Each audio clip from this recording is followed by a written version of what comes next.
కాబట్టి మనల్ని ఎంతగా ప్రేమించినాడంటే శిలువ మరణం అంతగా ఆయన మనల్ని ప్రేమించినాడు. కాబట్టి ఈ ప్రేమ శాశ్వతమైనది. ఒక రోజు ఉండి ఒక రోజు లేకుండా, ఒక నెల ఉండి ఒక నెల లేకుండా, ఒక సంవత్సరం ఉండి ఒక సంవత్సరం లేకుండా, ఇట్లా మరి తేడా చూపించే ప్రేమ కాదు మన దేవుని ప్రేమ, శాశ్వతమైన ప్రేమ. కాబట్టి ఇలాంటి ప్రేమతో ప్రేమించి మనల్ని ఆయన ప్రాణమిచ్చి కొన్నాడు. కాబట్టి మన మీద ఎప్పుడు ఆయన దృష్టి ఉంచుంటాడు. కాబట్టి మన ఏ దుఃఖంలో ఉన్నా, ఏ బాధలో ఉన్నా, మనం ఏ కష్టంలో ఉన్నా, ఏ కన్నీటిలో ఉన్నా తప్పకుండా ఆయన మన కన్నీళ్ళు ఆయన చూసేవాడుగా ఉన్నాడు. కాబట్టి అందుకే అంటున్నాడు, ఏడవక ఊరకొను, కన్నీళ్లు విడుచుట మాను, నీ క్రియ సఫలమైతారు. ఏ క్రియ కొరకు నువ్వు నేను ఏడుస్తున్నాము, దేని కొరకు ఏడుస్తున్నాము అది దేవునికి ఖచ్చితంగా తెలుస్తుంది. ఎవరికి తెలియకపోవచ్చు, కానీ నువ్వు దేని కొరకు ఏడుస్తున్నావు అనే విషయం కూడా దేవుడికి తెలుసు. కాబట్టి ఆయన సమస్తం ఎరిగినవాడు, అంతరంగంను ఎరిగినవాడు, నీ కోరికలన్నీ ఎరిగినవాడు. కాబట్టి మనం ఏ విషయంలో ఏడుస్తున్నాం అనేది కూడా ఆయన తెలుసు. కాబట్టి ఈ మాట చెప్తున్నాడు, నీ క్రియ సఫలం అవుతుంది. ఏ విషయంలో నువ్వు ఏడుస్తున్నావో ఆ క్రియ, ఆ పని నేను చేస్తాను, సఫలం చేస్తాను, నేను నెరవేరుస్తాను అని చెప్తున్నాడు. కాబట్టి దేవుడు మాట ఇచ్చినాడంటే ఆయన అబద్ధమాడే దేవుడు కాదు, నరమాత్రుడు కాదు. మానవులైతే మాట ఇస్తారు, అది చేస్తాను, నీకు ఇది చేస్తానులే అని చెప్తారు. ఇలా మన తల్లిదండ్రులు కూడా అది ఇస్తానులే, మా ఈ ఆస్తి ఇస్తాను, అది ఇస్తాను అని చెప్తారు. కానీ మాట మార్చేవారుగా ఉంటారు, మన బంధువులు కానీ, స్నేహితులు కానీ, తల్లిదండ్రులు కానీ, ఎవరైనా సరే. అయితే ఈ దేవుడు మాత్రము మాట తప్పడు. ఒక్కసారి మాట ఇచ్చినాడంటే ఆయన మాట తప్పే దేవుడు కాదు. అది ఏ విషయంలో అయినా. ఈ గ్రంథ వాగ్దానాలన్నీ మనవే. కాబట్టి మనం ప్రతిరోజు బైబిల్ ధ్యానించినామంటే ఈ వాగ్దానాలన్నీ మనవే. ప్రతిరోజు దేవుడు మనకు ఒక వాగ్దానం ఇస్తాడు. ఖచ్చితంగా ఆ వాగ్దానాన్ని దేవుడు మనకి నెరవేర్చేవాడుగా ఉంటాడు. కాబట్టి పిలిచిన దేవుడు నమ్మకమైన వాడు. మనల్ని ఎందుకు పిలిచినాడు? ఆయన మనకు రక్షణనివ్వడానికి మొదటగా మనల్ని పిలిచినాడు. తర్వాత ఆయన రాజ్యంను ఇవ్వడానికి పిలిచినాడు. కాబట్టి పిలిచిన దేవుడు నమ్మకమైన దేవుడు. రక్షణనిస్తాడు అని పిలిచిన దేవుడు తప్పకుండా మనల్ని రక్షిస్తాడు. మరి మన ఆపదలలో రక్షిస్తాడు, మన కష్టంలో రక్షిస్తాడు, మన బాధలో రక్షిస్తాడు, మనకు లేమిడిలో రక్షిస్తాడు. కాబట్టి మన కుటుంబ అక్కర్లు ఏమున్నా కూడా ఆయన మనల్ని ఆదుకునేవాడుగా ఉంటాడు. ఆపత్కాలంలో నమ్ముకున్నదైనా సహాయకుడు ఈయన ఒక్కడే. ఎందుకంటే నా జీవితంలో నేను అనుభవపూర్వకంగా ఈ దేవుని నేను ఎరిగినాను. కాబట్టి అందరూ పిలిచిన ఈ దేవుడు మాత్రం విడిచే దేవుడు కాదు, ఎప్పుడు మరిచిపోయే దేవుడు కాదనమాట. కాబట్టి శాశ్వతమైన ప్రేమతో ఆయన మనల్ని ప్రేమిస్తున్నాడు, విడవక మన ఎడలకు చుట్టున్నాడు. అంతేకాదు, మరి తల్లి అయినా మరిచిన కానీ నేను నిన్ను మరొకరు, చంటి బిడ్డలను ఒక తల్లి అయినా మరుస్తుంది కానీ మరి నేను మాత్రం మరొకరు అని దేవుడు చెప్తున్నాడు. కాబట్టి ఈ దినము మరి ఏ బాధలో ఉన్నా, ఏ దుఃఖంలో ఉన్నా, ఏ కష్టంలో ఉన్నా, ఏ శ్రమలో ఉన్నా, ఏ రోగంలో ఉన్నా దేవుడు ఖచ్చితంగా విడిపించే దేవుడు. ఈయనకు అసాధ్యమైంది ఏదీ లేదు, సమస్తము సాధ్యం చేసేవాడు ఈయన. కాబట్టి అది ఎంత పెద్ద సమస్య అయినా సరే, అది కొండలాంటి సమస్య అయినా సరే, దాన్ని ఏం చేస్తాడు? పర్వతములను నూర్చి పొడి చేసేవాడు ఆయన. కాబట్టి ఎంత పెద్ద శ్రమైనా ఇది ఎవ్వరు చేయలేరు, ఇది నా చేత కూడా కాదు, ఎవరి చేత కాదు, కాబట్టి ఇంకా నేను చావడమే మేలు అనుకుంటుంటారు కొంతమంది. కానీ ఒక్కరున్నారు విడిపించేవాడు దేవుడు మాత్రం. ఎంత పెద్ద సమస్య అయినా, కొండలాంటి సమస్య అయినా, ఎవరు తీర్చలేని సమస్య అయినా కూడా, ఎంత కష్టమైనా, ఎంత బాధ అయినా, ఆ రోగం ఏది డాక్టర్లు పోగొట్టలేని రోగమైనా కూడా ఆ రోగాన్ని దేవుడు బాగు చేస్తాడు. ఎందుకంటే చనిపోయిన వారిని బైబిల్లో ఎంతో మందిని లేపుతూ వచ్చినాడు. అంతేకాదు ఎంతో మంది కుష్ఠరోగులను బాగు చేస్తూ వచ్చినాడు. గుడ్డు వారిని కూడా ఈయన బాగు చేస్తూ కల్పించినాడు.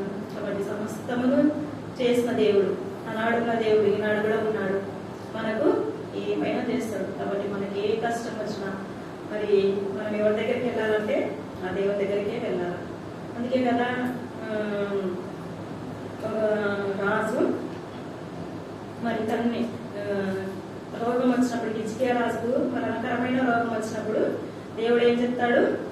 ఏడుస్తా ప్రార్థన చేస్తుంటాడు. అప్పుడు దేవుడు ఏం చెప్తాడంటే, నీవు కన్నీళ్లు విడుచుట చూచితిని, నీ ప్రార్థన నేను అంగీకరించి ఉన్నాను. యెషయా గ్రంథం 38:5 ఉండాలి. కాబట్టి హిజ్కియాకు మరణకరమైన రోగం వచ్చినప్పుడు మరి దేవుడి దగ్గరికి వెళ్ళి గోడ తట్టు తిరిగి కన్నీళ్లు విడిచి ప్రార్థన చేసినప్పుడు దేవుడు వెంటనే ఆలకించి వెంటనే జవాబిస్తున్నాడు. నీవు కన్నీళ్లు విడుచుట చూచితిని అంటున్నాడు.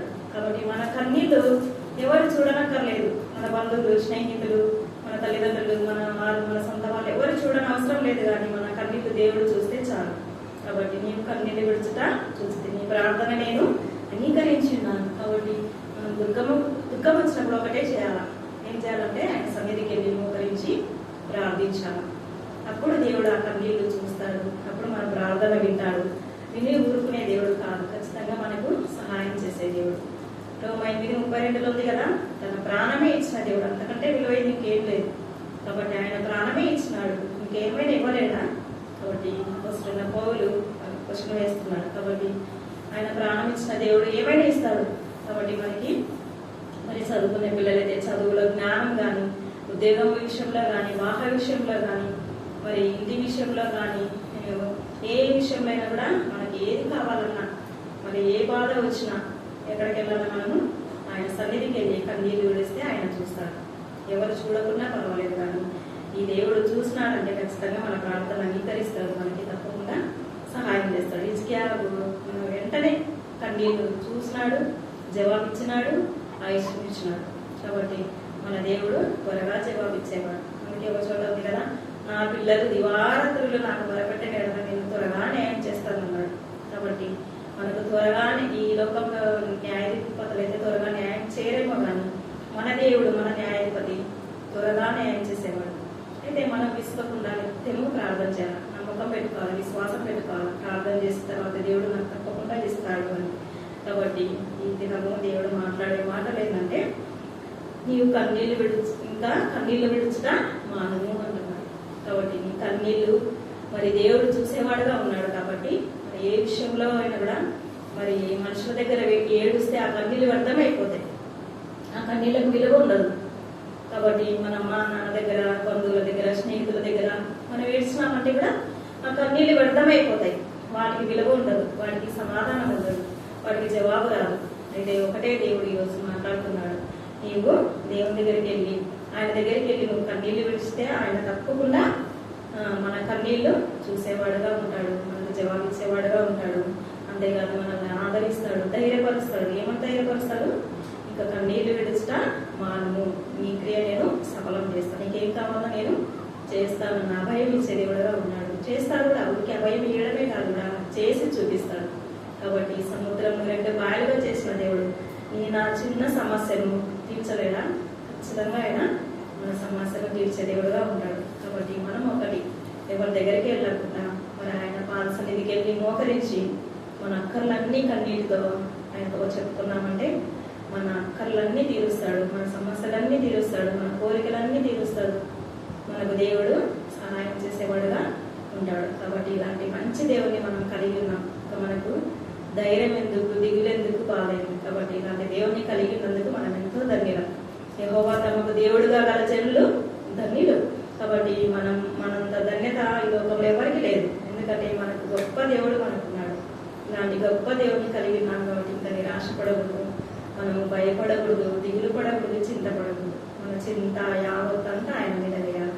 మనం కన్నీళ్ళు విడిస్తే చాలా ఆయన దగ్గరికి వెళ్తే కన్నీళ్ళు, నాకు ఈ అక్కర ఉంది, ఈ అవసరత ఉంది, తీర్చండి అని మనం కన్నీళ్ళు విడిచి హృదయపూర్వకంగా ఆయన అడిగితే అది ఎంత గొప్ప సమస్య అయినా సరే దాన్ని వెంటనే దేవుడు మనకి తీర్చే దేవుడుగా ఉన్నాడు. కాబట్టి ఈ కొద్ది వాక్యమును దేవుడు దీవించి ఆశీర్వదించిన దాక ఆమేన్. చిన్న ప్రార్థన చేస్తాం. ప్రేమగల దేవ పరిశుద్ధుడా, నీ ఘనమైన నామం బట్టి వందనాలు, స్తోత్రాలు.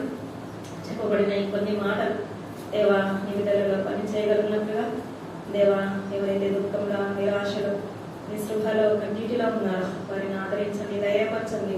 మీరున్నారని వారికి ఒకసారి మరి గుర్తు చేయండి. మీరు అభయం ఇవ్వండి, ధైర్యపరచండి, ఓదార్చండి. మీరు సహాయం చేయండి దేవా, కరుణించండి, కృప చూపించండి.